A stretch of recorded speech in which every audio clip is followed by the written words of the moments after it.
everybody! It's the Crafty V, and yes, I know, it's been a while since I made a video, but I'm back with a new sewing tutorial.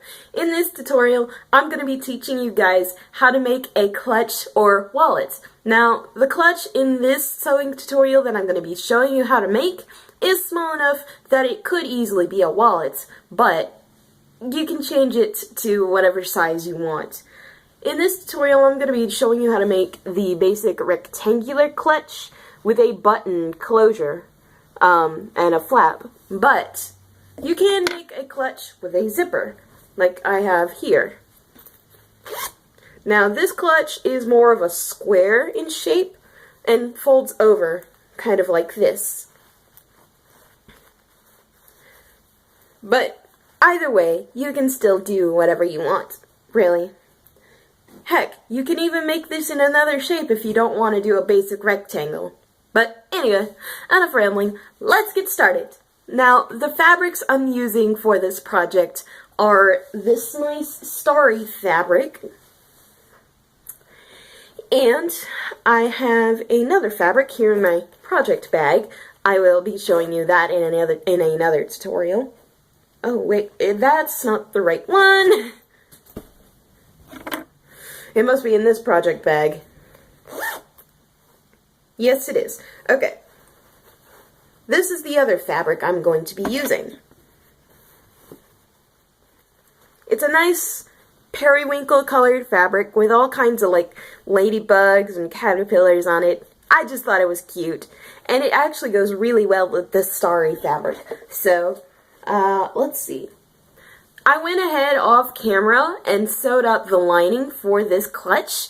I didn't show you guys, but both of the example clutches have a lining. This marching band fabric has a polka dot lining.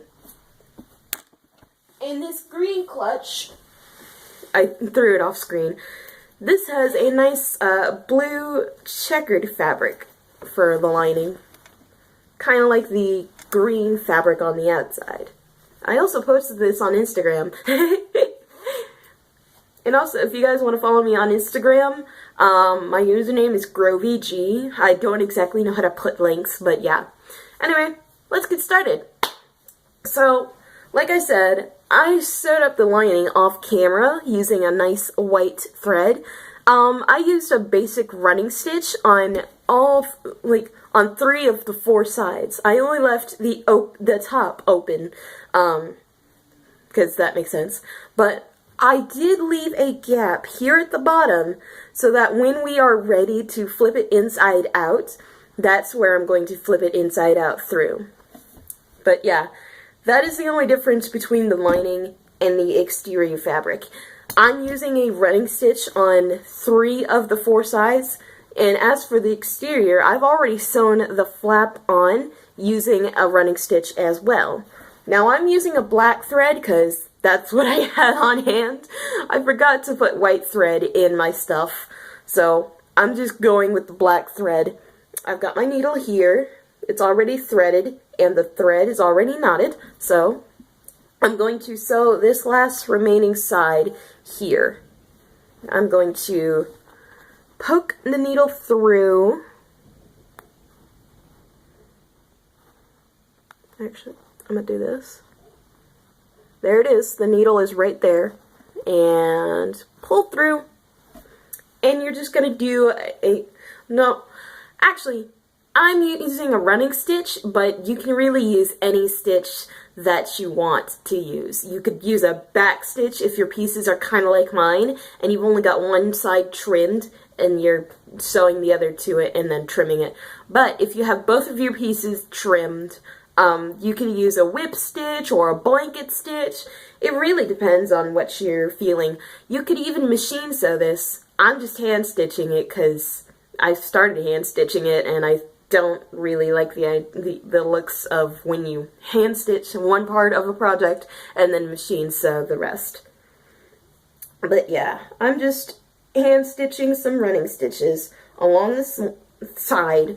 And as I said before, you don't have to go with the typical rectangular shape. You could, if you know how to, you can make a circular clutch or a heart-shaped clutch. It really depends on what you're feeling. This is just a basic clutch.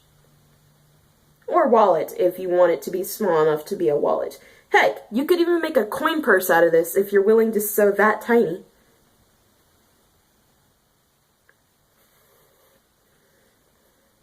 Okay. Also, sorry I kind of rambled there in the beginning.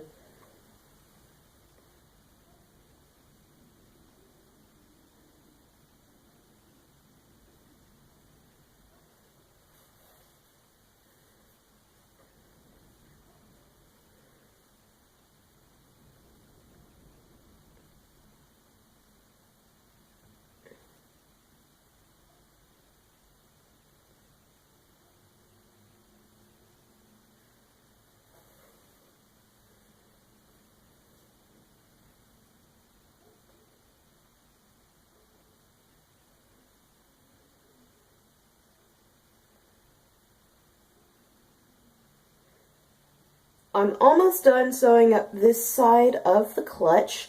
I'm very close to the top where the flap is, so I'm just going to finish stitching very quickly. Oh, come on.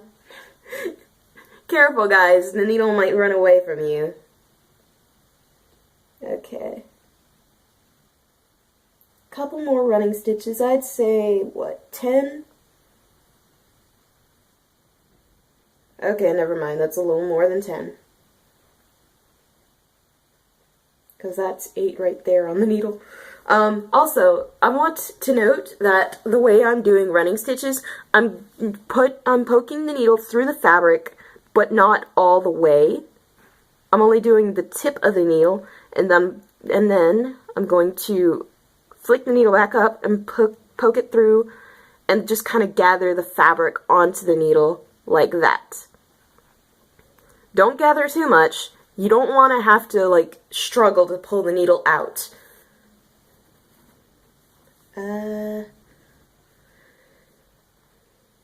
Last 2 stitches.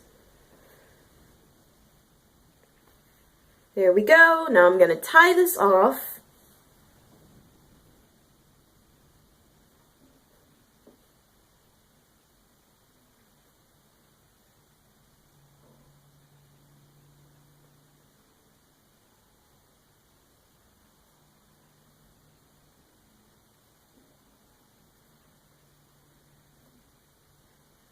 There we go. Tied off. Now, oh shoot, what did I do with my scissors? Oh, there they are. Snip the thread, and boom. Now I'm just going to trim the excess fabric, and then we'll have our exterior. So, really quickly, I've turned the exterior out right side out. I don't have the lining in it yet, but what I'm going to do here is I'm going to sew on the button before I put in the lining, so that you don't see the stitching that put the button on there. Alright, so I've got my flap folded over, so what I'm going to do is I'm going to mark where I'm going to put the button, which is going to be like right around there.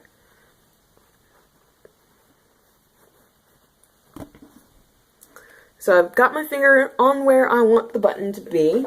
Let me just grab my fabric marker real quick, and I'm going to mark that.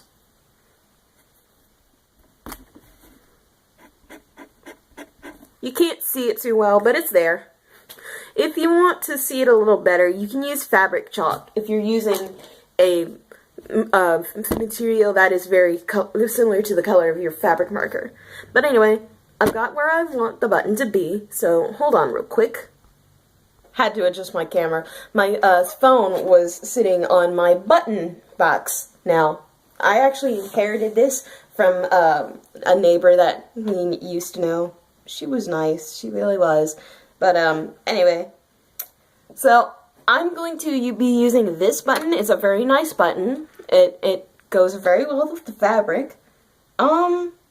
Actually, I take the back. I think I'm going to use a white button with this blue fabric. This looks like a good button to use. So I'm going to place my button about where the mark is. Now this is a special kind of button. It is a shank button where instead of having holes inside the button like this, it's got a shank on the back of the button like this. So that's where the needle goes. So I'm going to, oh shoot, phone's on low battery. We're gonna make a part 2 of this. So later guys, I'll see you in part 2.